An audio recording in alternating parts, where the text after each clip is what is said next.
नमस्कार, स्वागत है आप सभी का असोनी क्लासेज में। हम लोग क्लास 10 में प्रकाश का परावर्तन चैप्टर पढ़ रहे थे और हमने इससे पहले आपको प्रकाश क्या होता है, उसके बाद में तरह तरह का जो पारदर्शी, अपारदर्शी, पारभासी ये सब चीज़ बताए थे और आपको बताया था पिछले वीडियो में कि समतल दर्पण क्या है। साथ ही साथ बताए थे कि परावर्तित किरण, आपतित किरण, अभिलंब, ये सारी चीज़ें क्या होती है, ये सब चीज़ हम लोग डिस्कस कर चुके हैं। और ये भी हम आपको बताए हुए हैं कि समतल दर्पण क्या होता है। आज का हमारा जो टॉपिक है वह है कि समतल दर्पण पर पड़ने वाली प्रकाश का परावर्तन कैसे होगा। उसके बाद में जानेंगे कि प्रतिबिंब क्या है और प्रतिबिंब के जो दो प्रकार, वास्तविक प्रतिबिंब और आभासी प्रतिबिंब है, वह क्या है। ये दो चीज़ें हम लोग आज इस पूरे वीडियो में डिस्कस करेंगे।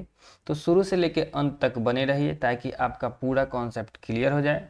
साथ ही साथ आपको बता दें कि जो भी चीज़ आज हम लोग इस वीडियो में पढ़ेंगे उसका PDF आपको टेलीग्राम चैनल पर मिल जाएगा। टेलीग्राम ग्रुप का लिंक ऐसे तो डिस्क्रिप्शन में भी दिया हुआ है, अगर वहाँ से आप नहीं कर पाते हैं तो आप टेलीग्राम में जाके असोनी 55 जब सर्च करेंगे तो आपको ग्रुप मिल जाएगा, उसको आपको ज्वाइन कर लेना है और वहाँ से इसका PDF डाउनलोड करके अपने कॉपी में नोट डाउन कर लेना है। चलिए अब हम बात करते हैं अपने टॉपिक की। टॉपिक है समतल दर्पण पर पड़ने वाली प्रकाश का परावर्तन कैसे होता है। तो सबसे पहले हम क्या करते हैं कि एक समतल दर्पण बनाते हैं, ठीक है। तो ये हम एक समतल दर्पण बनाने की कोशिश कर रहे हैं। ये समतल दर्पण का सतह हो गया और आपको पता है कि समतल दर्पण की सतह को कलई कर दिया जाता है, रजतित कर दिया जाता है। ये चीज़ हम आपको पहले से भी बता चुके हैं। तो ये हमने इसको कलई कर दिया। अब हम मान लेते हैं कि एक किरण है, एक किरण है जो समतल दर्पण पर 90 डिग्री का एंगल बनाते हुए आ रही है। कितना डिग्री का? 90 डिग्री का एंगल बनाते हुए इस पर यहाँ से ऐसे आ रही है। तो ये हमने एक किरण ले लिया, लगभग 90 डिग्री इसको मान के चला जाए, ठीक है। तो हो क्या रहा है कि यह जो किरण है इससे यहाँ से आ रही है, ठीक है, ये आ रही है और एंगल कितना का बन रहा है? 90 डिग्री का बन रहा है, ठीक है। यह जो मतलब कि यह अभिलंब है, तो इस दर्पण से ये अभिलंब 90 डिग्री का है। आपको अभिलंब के बारे में पता है, आपतित किरण के बारे में, परावर्तित किरण के बारे में पता है। अभिलंब हम ये इस पॉइंट को P मान ले, इस पॉइंट को N मान ले, तो PN हमारा यहाँ पे अभिलंब हो जाएगा, ठीक है। PN क्या हो जा रहा है? अभिलंब हो जा रहा है। और आप याद कीजिए परावर्तन की नियम, परावर्तन का नियम क्या कहता था कि जितना आपतित कोण होता है उतना ही परावर्तन कोण होता है, जितना जितना आपतन कोण होता है I होता है उतना ही का क्या होता है? परावर्तन कोण, यानी कि R होता है। Angle of incidence is equals to angle of reflection. आपतन कोण बराबर होता है परावर्तन कोण। तो इस चीज को यहाँ पर देखा जाए कि जब यह किरण ऐसे यहाँ से गई और इस पर पड़ी, तो एक बात बताइए कि यह अभिलंब के साथ में कितना का कोण बनाती है? आपतन कोण क्या होता है कि अभिलंब और आपतित किरण के बीच बनने वाली कोण को हम लोग क्या कहते हैं, या एक दूसरा फिगर बनाते हैं। मान लीजिए कि यह अभिलंब है और यह आपतित किरण है, तो अभिलंब और आपतित किरण के बीच के बनने वाले कोण को आपतन कोण कहते हैं। यहाँ पर यह अभिलंब है और ठीक इसी पर से क्या जा रहा है? यह आपतित किरण जा रही है। तो अभिलंब और आपतित किरण के बीच बनने वाला कोण कितना हो गया? 0 डिग्री हो गया। तो परावर्तन के नियम के अनुसार क्या होगा कि परावर्तन का नियम तो यही कहता है कि जितना एंगल ऑफ इंसिडेंस होगा, यानी कि जितना आपतन होगा उतना ही क्या होगा? परावर्तन कोण होगा। तो यहाँ पर R भी क्या हो जाएगा?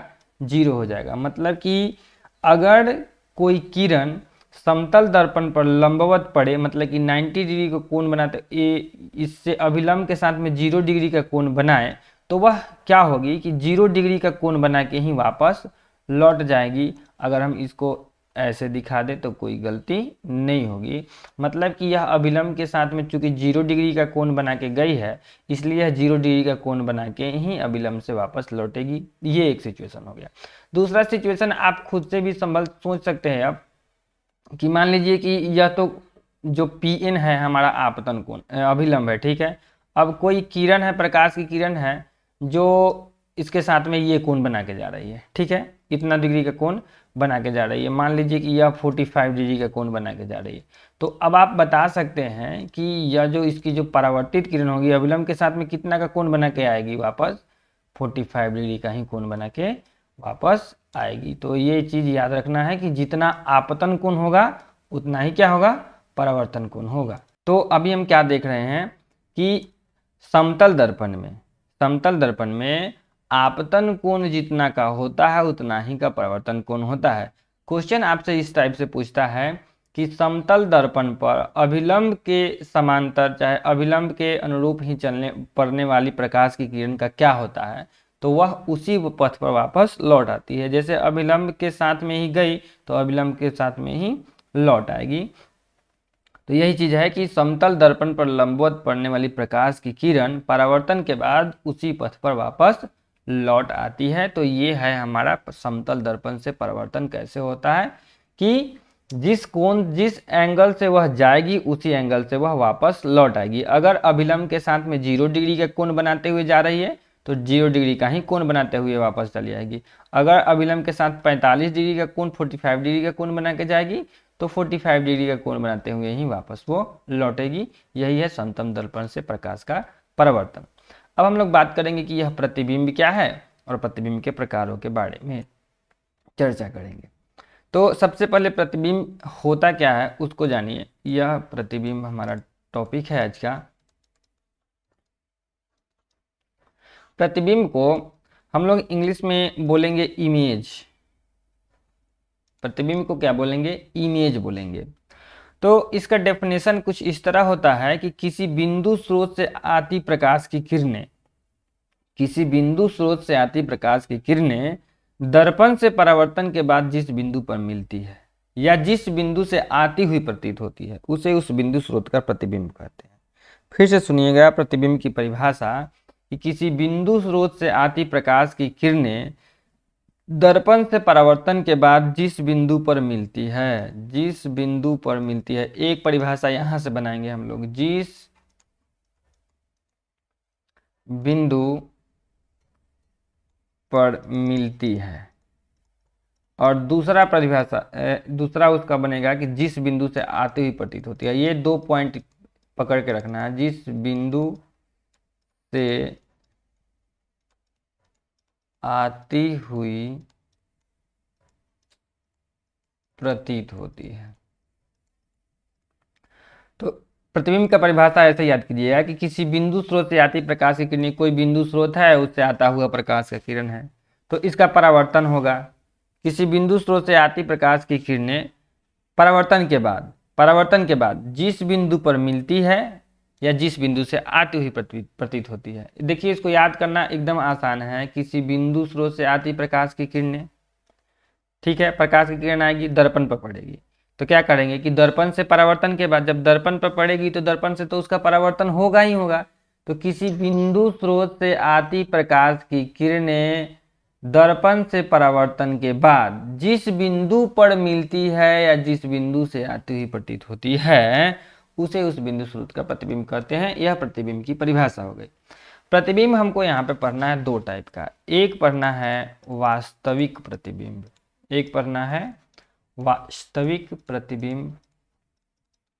और एक पढ़ना है आभासी प्रतिबिंब।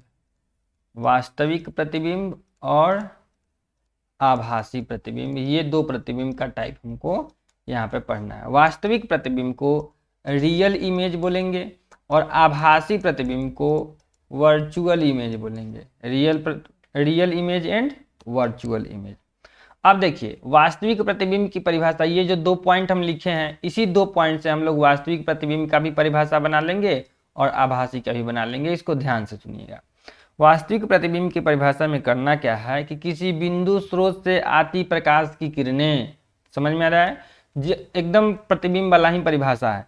किसी बिंदु स्रोत से आती प्रकाश की किरणें, जब प्रकाश की किरण आएगी तो दर्पण पर पड़ेगी, तो किसी बिंदु स्रोत से आती प्रकाश की किरणें दर्पण से परावर्तन के बाद जिस बिंदु पर वास्तव में मिलती है, ये वाला जिस बिंदु पर वास्तव में मिलती है वह उस बिंदु स्रोत का क्या कहलाती है, वास्तविक प्रतिबिंब कहलाती है। यह वास्तविक प्रतिबिंब की परिभाषा हो गई। तो भैया आभासी प्रतिबिंब की परिभाषा क्या होगी, तो आभासी प्रतिबिंब का परिभाषा भी एकदम आसान है कि किसी बिंदु स्रोत से आती प्रकाश की किरण आएगी तो दर्पण से परावर्तन होगा। तो किसी बिंदु स्रोत से आती प्रकाश की किरणें दर्पण से परावर्तन के बाद जिस बिंदु से आती हुई प्रतीत होती है, देखिए दोनों का डेफिनेशन प्रतिबिंब में ही छुपा हुआ था, प्रतिबिंब के डेफिनेशन में ही छुपा हुआ था। किसी बिंदु स्रोत से आती प्रकाश की किरणें जिस बिंदु पर परावर्तन के बाद जिस बिंदु पर मिलती है उसका प्रतिबिंब कहलाती है। और किसी बिंदु स्रोत से आती प्रकाश की किरणें जिस बिंदु से आती हुई प्रतीत होती है आभासी प्रतिबिंब कहलाती है। अब ये वास्तविक प्रतिबिंब और आभासी प्रतिबिंब का कुछ गुण होता है, उसको हम लोग देखेंगे और दोनों को फिगर से भी समझेंगे कि कैसे प्रतिबिंब वास्तविक कहलाएगा और कब प्रतिबिंब आभासी कहलाएगा। तो देखिए इसमें थोड़ा सा याद रखिएगा हमेशा इस चीज को कि वास्तविक प्रतिबिंब जो रियल इमेज है, जो यह रियल इमेज है ना, इसको तो पहला नंबर बात यह है कि पर्दे पर प्राप्त किया जा सकता है, पर्दे पर प्राप्त किया जा सकता है। और दूसरा नंबर जो होता है वास्तविक प्रतिबिंब जो होता है वस्तु की अपेक्षा हमेशा उल्टा बनता है। कैसा बनता है? हमेशा उल्टा बनता है, उल्टा बनता है। दो चीज याद रखिएगा कि वास्तविक प्रतिबिंब पर्दा पर प्राप्त किया जा सकता है और यह उल्टा बनता है। तो इसी तरह आभासी प्रतिबिंब का भी कुछ गुण होगा, आभासी यानी कि वर्चुअल का।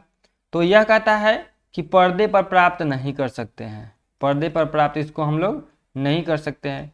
दूसरा कहता है कि यह उल्टा बनता है, तो यह हमेशा सीधा बनता है। ठीक है।